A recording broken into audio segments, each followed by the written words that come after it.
खराब हैंडराइटिंग होने की वजह से आपके एग्जाम के अंदर मार्क्स कट जाते हैं। तो वहां पर जहां पे कि आप 90 प्लस स्कोर कर सकते थे, अब आपका 60 से 70 के बीच में रिजल्ट रह जाता है। तो इसलिए आपकी हैंडराइटिंग जो है बहुत ही ज्यादा इंपॉर्टेंट रोल प्ले करती है आपके मार्क्स को इंप्रूव करने में। तो आज मैं आपको कुछ ऐसी सीक्रेट ट्रिक्स बताऊंगा जिसकी हेल्प से कि आप अपनी हैंडराइटिंग को इंप्रूव कर सकते हो और उसी के साथ में एग्जाम के अंदर फास्ट आप लिख भी सकते हो। So hello everyone, my self Ayush Punia, exam tips. तो अब जैसा कि आप जानते हो कि हैंडराइटिंग बहुत ज्यादा इंपॉर्टेंट रोल प्ले करती है, तो इसको इंप्रूव करने के लिए आपको सबसे पहले एक सिंपल एक्सरसाइज से स्टार्ट करना होगा। क्यों? क्योंकि हमारी हैंडराइटिंग के अंदर हैंडराइटिंग खराब नहीं होती, हमारे वर्ड्स की बनावट खराब होती है। जैसे कि पर्टिकुलरली लेटर हो गया, सी हो गया, डी हो गया, बी हो गया, इनकी बनावट जो है वो बहुत ज्यादा मैटर करते हैं। तो इसके लिए आपको क्या करना है, आपको एक सिंपल सी एक्सरसाइज करनी है। एक आपको प्लेन शीट ऑफ पेपर लेना है और उसके ऊपर आपको एक बॉक्स ड्रॉ करना है, रेक्टेंगुलर बॉक्स। और अब उसके बाद में आप उसको डायगोनली दो पार्ट के अंदर स्प्लिट कर दो। अब आपको क्या करना है कि आप पेन से उसके अंदर जो है सर्कल करना स्टार्ट करो। बड़े सर्कल से छोटे सर्कल, जिस तरीके से मैं आपको दिखा रहा हूं, इस तरीके से आपको सर्कल करना स्टार्ट करना है और लास्ट में जाते ले जाते आपके सर्कल की साइज स्मॉल होनी चाहिए। इससे क्या होगा कि जो आपके वर्ड्स के ऊपर कमांड है और उनकी जो बनावट है वो इससे इंप्रूव होगी। फिर इसके बाद में इसी में क्या करना है कि जो नीचे वाला हमारा पार्ट था, इसमें अब आप क्या करें कि अब आपको छोटे सर्कल से ड्रॉ करके इसको बड़े सर्कल में लेकर के जाना है। एक बार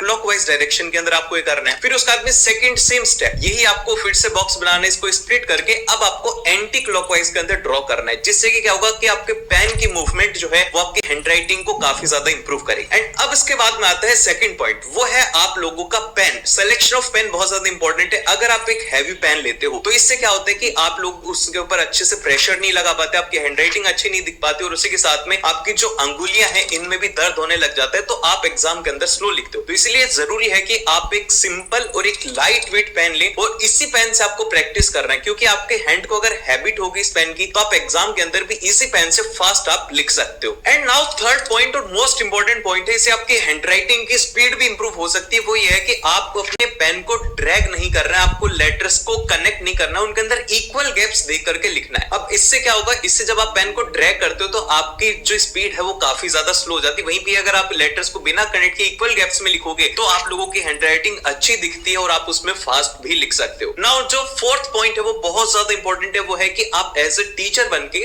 अपनी हैंडराइटिंग को इवैल्यूएट करो। आप देखो कि मैं कौन से जो वर्ड्स है उनके अंदर गलतियां करता हूं, तो उसको निकालने के बाद में उन वर्ड्स की आपको एक स्पेसिफिक प्रैक्टिस करते जानी है। और last and most important point है वो है प्रैक्टिस। आप जितना ज्यादा प्रैक्टिस करोगे आपकी हैंडराइटिंग उतनी ही ज्यादा इंप्रूव होगी और आपकी राइटिंग स्पीड भी उसी अकॉर्डिंग इंप्रूव होगी। अगर आप इन स्टेप्स को फॉलो करते हो तो आपकी हैंडराइटिंग डेफिनेटली इंप्रूव होने वाली है। और आपको ये वीडियो कैसा लगा एक बार फीडबैक में मुझे जरूर से बताइएगा और मिलते हैं आप लोगों से नेक्स्ट वीडियो में।